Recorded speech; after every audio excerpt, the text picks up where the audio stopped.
Hujambo mtazamaji popote pale ulipo, ni matumaini yangu kwamba siku ya leo inakuendea vyema, ikiwa ni siku ya mwisho ya mwezi wa Mei ambayo ni tarehe 31 mwezi wa 5 mwaka 2021, ni siku ya Jumatatu. Karibu kwa taarifa za MBIU ya KTN. Jina langu ni Mary Atuoli. Kwanza kabisa tuangazie taarifa ambazo tumezipa kipaumbele alasiri hii. Rais wa Burundi Evariste Ndayishimiye wasili Kisumu kwa maadhimisho ya madaraka hapo kesho. Serikali yahimizwa kudhibiti mikusanyiko ya watu wakati wa maadhimisho ya madaraka katika kaunti ya Kisumu. Ukosefu wa daraja walazimu wakazi wa Juja kutembea umbali wa kilomita 15 hadi Ruiru kufanya biashara zao.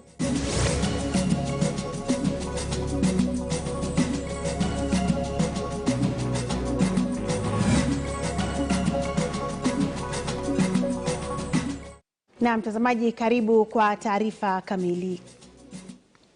Rais Uhuru Kenyatta na mwenzake wa Burundi Evariste Ndayishimiye wanazindua miradi mbalimbali katika mji wa Kisumu kabla ya sherehe za madaraka zitakazofanyika hapo kesho katika uga wa Jomo Kenyatta. Tayari Rais Kenyatta amezindua miradi kadhaa na anatarajiwa kuzindua bandari ya Kisumu, kituo cha reli na soko la Uhuru, miongoni mwa miradi mingine.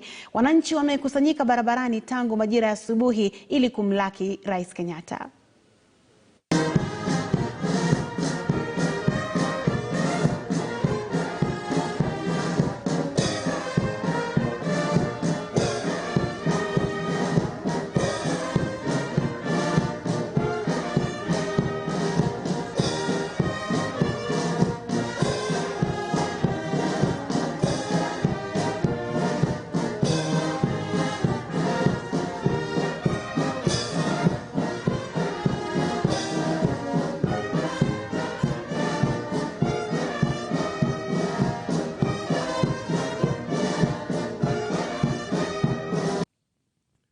We did agree to renew the Joint Permanent Commission for Cooperation agreement signed in 2008, and our respective ministers will soon convene the next session of the JPCC and ensure expeditious implementation of the new and previous cooperation technical assistance agreements that had been signed previously. Today, together with His Excellency President Ndayishimiye, we witnessed the signing of several bilateral instruments which will accelerate the scale and scope of cooperation between our two countries. These include, amongst other things, Memorandum of Understanding on Agriculture, Livestock and Fisheries. We also signed a Memorandum of Understanding on Public Service, which will provide joint capacity building and development through leadership training in public service. Foreign Affairs, which seeks to promote political consultations and development cooperation. We also signed Sports, Culture and Heritage, which will enhance sports and cultural tourism, as well as promote people-to-people relations. With regard to trade and investment, we underscored the immense untapped potential to expand the value and volume of trade and investment between our two countries. And in this regard, our two ministers responsible for trade and investment were directed to review and address bottlenecks and barriers that are inhibiting the growth of trade and investment between our two countries, including the use of this lake, Victoria, as a means both of transportation and livelihood. Also on education, we agreed to prioritize education in our post-recovery plans. And with regard to regional cooperation, we also exchanged views on development matters in the East African community and reaffirmed our commitment to continue working together in championing East African integration agenda as well as the African Agenda 2023. On the international side, we reiterated our commitment to continue working closely at the level of the United Nations with a view of advancing the Common Africa Agenda for integration and sustainable development. Nikimalizia niseme Mheshimiwa Rais, niko na furaha tele tena nikikukaribisha kama mgeni wetu wa heshima siku ya kesho, tukisherehekea siku yetu ya madaraka, na hii taenda mbali sana kuimarisha na kuonesha undugu ambao upo kati ya nchi zetu mbili. We are enjoying both sides. There's links between our two countries through investment, trade, and growing mobility of goods and people between our two countries. Excellency President, my visit is a good occasion for me and my delegation to congratulate you personally, the government and the people of Kenya, on the occasion of the Madaraka Day. Today, we are happy to share with the Kenyan people this joy that can be read on our faces here. Excellency, I could recall the essential role of the Republic of Kenya in peacekeeping initiative in Burundi, the facilitation of trade through the port of Mombasa, the Kenyan investors who are already working in Burundi in collaboration with Burundian economic operators. The government of the Republic of Burundi fully appreciates the state of cooperation between our two countries. We hope that our agreements and the memoranda already signed will be effectively implemented for the mutual benefit of our respective peoples. We believe that the permanent joint commission between Kenya and Burundi remain the excellent mechanism to do so. Na kufuatia ongezeko la visa vya maambukizi ya corona katika kaunti ya Kisumu, chama cha MBIU tawi la kaskazini mwa bonde la Ufa kimetoa wito kwa serikali kutafuta njia mbadala ya kupunguza mkusanyiko wa watu kwenye hafla ya madaraka kama njia moja ya kuzuia kuenea kwa virusi vya corona. Wakizungumza mjini Eldoret, viongozi wa MBIU wamesema ipo haja kwa Wizara ya Afya kutathmini umuhimu wa watu kuzingatia vigezo vya kuweka masafa kwenye sherehe hiyo ili kuzuia maambukizi zaidi katika kaunti jirani. Continue with the COVID-19 preventive protocols even during that event, because when there is a lot of crowd, it's usually very easy to drop down the guards and just behave normally like it's any other normal day, but remember that you're not living in the normal days. So we want to urge all Kenyans to still take the precautions and to also petition the government of Kisumu County and the national government to lay down the necessary structures and preventive protocols to make sure that people observe those guidelines to prevent triggering the fourth wave. I would want to urge the government and the 47 county governments to be very collaborative with us as we pursue to ensure that the health of our people and the welfare of our doctors in the stations of work, they are upheld.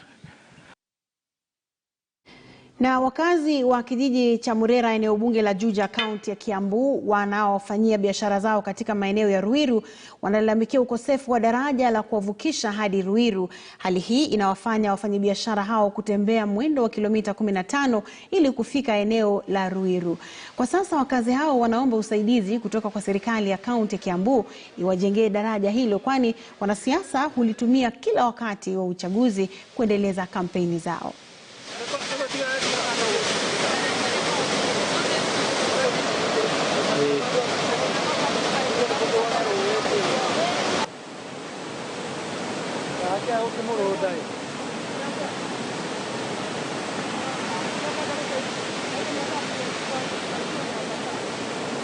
Kila wakati mvua ikinyesha, hiyo daraja ambayo imejengwa na mbao inaenda na maji. Lakini wakati mwingine mheshimiwa wetu yule amechaguliwa juzi akaja akasema atatujengea hii daraja. Akaleta chuma hapa na mbao. Lakini kaunti ikasimamisha ikasema itajenga. Yule contractor akaja lakini hakumalisha hii daraja. Kwa hivyo imekaa muda hii yote bila kujengwa. Hizi bodaboda zinaanguka hapa, unaona zinashikiwa huko karibu, na unaona kuna waterfall pale ndani. Sasa wako suppose kuwa kutengenezea ili hii mambo yote iishe. Takriban vijana 400 katika kaunti ya Lamu waliopata ufadhili wa elimu kutoka kwa serikali kuu wakati wa ujenzi wa bandari ya Lamu wanaitaka halmashauri ya Lapset kuwapa kipaumbele katika utoaji wa ajira. Vijana hao ambao wana vyeti na shahada za diploma na shahada za degree kutoka taasisi tofauti wanasema bado hawajafanikiwa kupata ajira tangu bandari ya Lamu izinduliwe na Rais Uhuru Kenyatta. Mwai Kibaki alipokuja kufungua ujenzi wa poti ya Lamu mwaka wa 2012, alitoa ahadi ya kusomesha vijana 1000 kutoka kaunti ya Lamu. Katika hili gatuzi la Lamu, hao vijana 1000 ambao rais aliahidi kusomesha, kwa sasa wamesoma vijana 400 peke yao. Na ndio hawa vijana 400 ambao walikuwa na matarajio makuu ya kuweza kupata ajira katika bandari ya Lamu.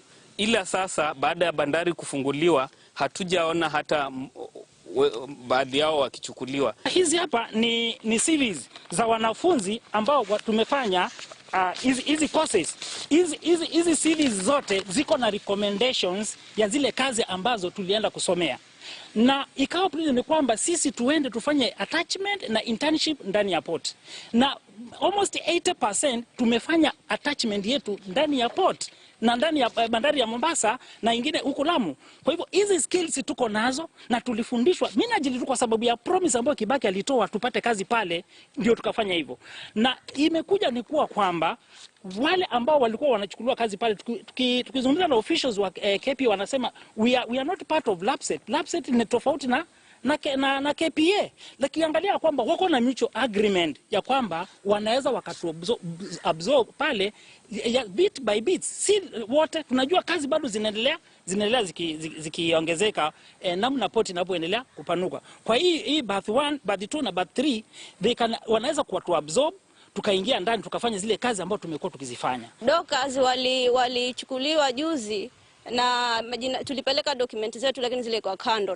Na mimi nimesoma na nimegraduate na niko qualified kwa kazi yoyote ningepewa kule mimi ningechukua. Lakini bahati mbaya makaratasi zetu zile kwa kando zikachukuliwa wale form 4 leavers na D- na madiplane.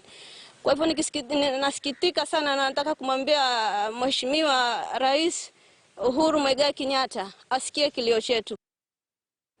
Na mtazamaji, tukisalia pwani ya Kenya, wamiliki wa hoteli katika eneo la pwani wanaimani kwamba kufunguliwa kwa bandari ya Lamu kutapiga jeki sekta ya uchukuzi na utalii.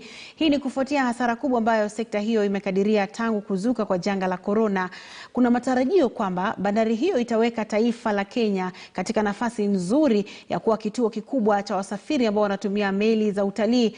Mnamo mwaka jana, bandari ya Mombasa iliibuka ya kwanza katika kituo kinachotiwa nanga na idadi kubwa ya meli za kusafirisha watalii kwa mwaka wa pili mtawalia. The port of Lamu is set to position the coastal cities as passenger destinations through sea tourism. We anticipate to see increased trade, integration and connectivity within this region. Docking of the cruise ships will definitely stimulate growth of the regional tourism sector, boosting trade and local livelihoods along the coast and beyond. This is also going to aid the hospitality industry recovery process post-COVID-19 pandemic and definitely create more jobs in the region. Na mtazamaji, tuvuke mipaka hadi taifa jirani ambapo jumla ya wapiga kura milioni 1.3 wamesajiliwa kushiriki katika uchaguzi wa ubunge na udiwani katika taifa la Somaliland. Uchaguzi huu unaohusisha vyama vitatu nchini humo unatazamwa kwa karibu sana na jamii ya kitaifa kama njia moja ya Somaliland kupata uungwaji mkono na jamii ya kimataifa kama taifa huru. Mwanahabari wetu Mrime Mwangi yumo eneo la Hargeisa, eneo la Somaliland. Ni makao makuu ya wafanyakazi wa umma, mojawapo ya vituo vya kupigia kura hapa mjini Hargeisa katika taifa la Somaliland. Uchaguzi wa kuwateua wabunge na hata madiwani ni mara ya kwanza kwa taifa hili kufanya chaguzi hizi mbili kwa wakati mmoja, na ni uchaguzi ambao unatarajiwa kuwavutia wapiga kura kutoka kwa jumla ya waliojisajili milioni 1.3, nafasi 82 za ubunge na zingine 249 za udiwani zikitarajiwa kujazwa kwenye uchaguzi huu unaofanyika siku ya leo. Tulikuja hapa leo asubuhi mapema sana kupiga kura ya member of parliament na council. Sasa iko mzuri sana, tunapanga line na inaendelea vizuri. It's a competition like a football. We hope to win. But there is always the chance not to win as well. But we expect to win. Na bashasha ambayo imedhihirika kwenye uchaguzi huu, labda tukikuonesha tu wapiga kura ambao wamejitokeza hapa, milolongo ikielekea mpaka huko nyuma. Na kumbuka vituo vya kupigia kura zimefunguliwa mapema sana leo kutoka saa 1 asubuhi, na wapiga kura wakawa wamepiga foleni zao kutoka saa 11 asubuhi hivi. Na kituo hiki tulikosimama ni ambako kiongozi wa taifa hili, rais, amepiga kura hapa, na hata viongozi wawili wa upinzani wakapiga kura hapa, na wote wanazungumza kuhusu umuhimu wa uchaguzi huu kudhihirisha ukomavu wa demokrasia ya taifa hili ili kupata uungwaji mkono na jamii ya kimataifa kama taifa huru. Manake hizi zimekuwa juhudi zao kwa miaka 30 sasa kupata huo uungwaji mkono tangu taifa la Somaliland kujiondoa kutoka kwa taifa la Somalia baada ya vita vya wenyewe kwa wenyewe vya mwaka wa 1991. The Somaliland election is much more better in security, in performance, in major parties, elections in the continent of Africa and in some parts of the third world. This will be the beginning of the new era for Somaliland after this election. And I'm thanking you for the Kenyans that who came here. I hope that you can spread and expose our strength. Na labda kukupa taswira tu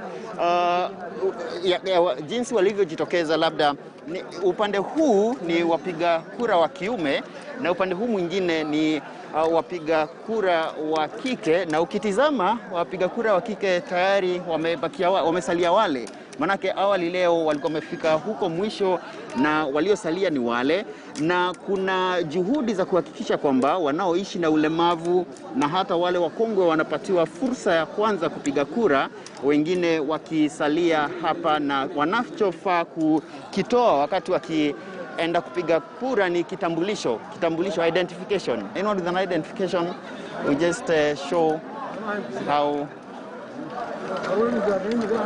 Naam, hiki ndicho kitambulisho ambacho kinahitajika pale cha mpiga kura, na kikwisha kiwasilisha pale anapata nafasi ya kumteua mbunge wake na hata diwani wake. Na ni taswira ya kipekee, manake siku ya leo hakuna ule msongamano wa kawaida wa magari barabarani, manake magari machache tu yanayoruhusiwa kwenye barabara ni yale yaliyo na usajili kutoka kwa tume ya uchaguzi hapa, yakiruhusiwa kupita na hata kufika kwenye vituo vya kupigia kura.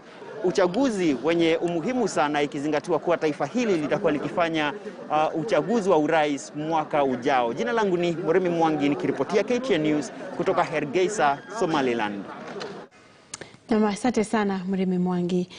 Tukiendelea, visa vya dhulma za jinsia dhidi ya wanawake vimeripotiwa kuongezeka katika kaunti ya Kwale, na inaripotiwa kwamba wanawake wanapigwa na waume zao lakini wanakosa kuripoti visa hivyo kwa polisi. Hali hii imesababisha msongo wa mawazo na unyanyapaa miongoni mwa wanawake wengi. Kulingana na mwanzilishi wa shirika moja ambalo linapigania haki za wanawake ni Mazani, malezi mabaya ya watoto ni mojawapo ya mambo ambayo yanachangia tabia za aina hii katika familia nyingi za maeneo hayo.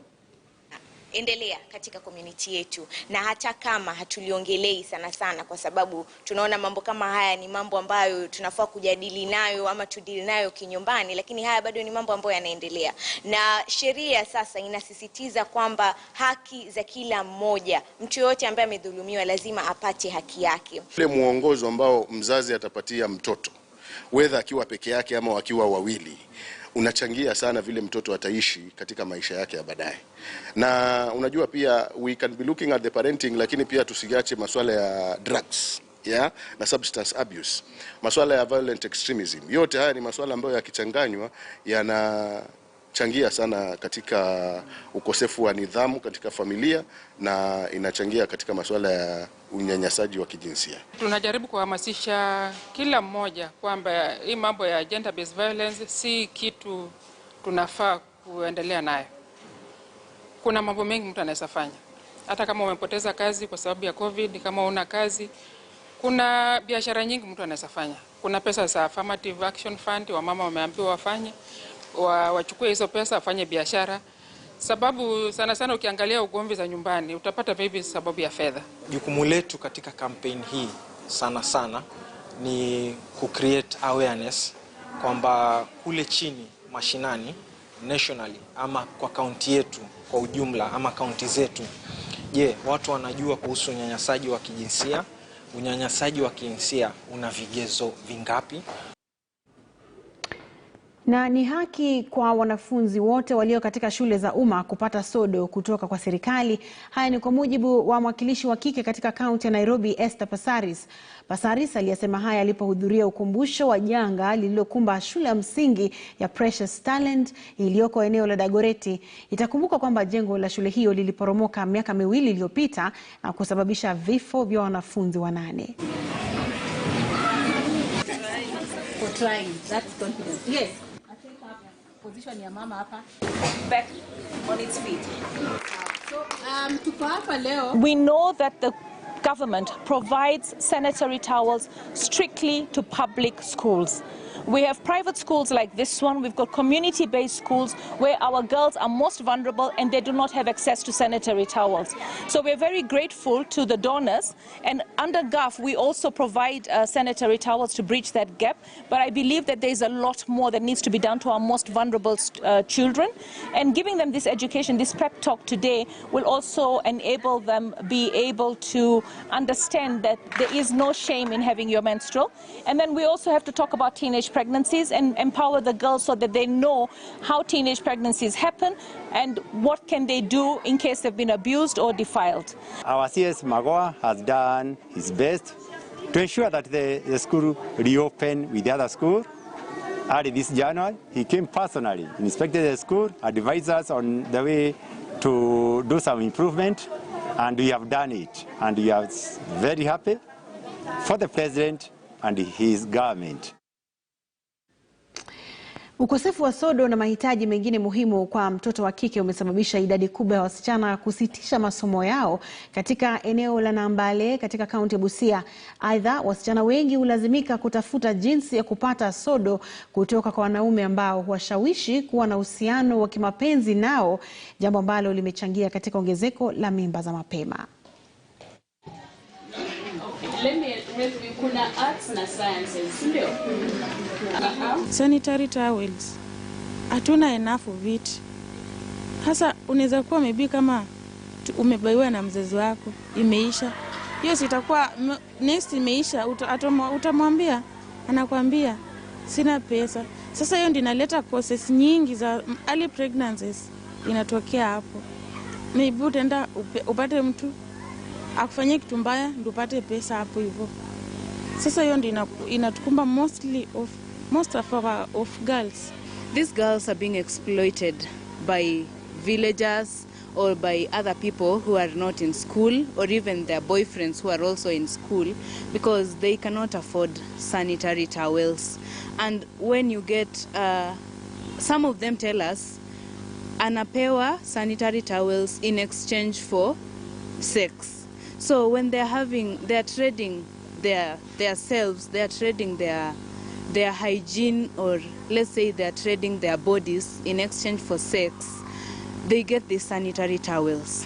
I am calling out to the government and to our leaders to sign this petition that is going around about having free sanitary towels, compulsory free sanitary towels in every school. Hawa wasichana ni hii hali yao ya ufukara ambayo inawatuma katika streets kuja kukutana na wavulana kama sisi, wana bodaboda, wale ambao wapishi wa shule, wale watchmen wa shule, kuwasaidia kupata visodo.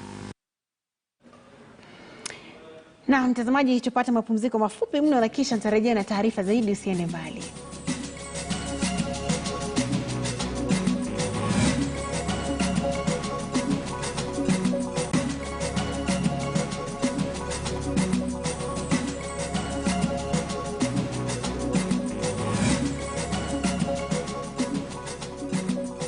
You do your best out there.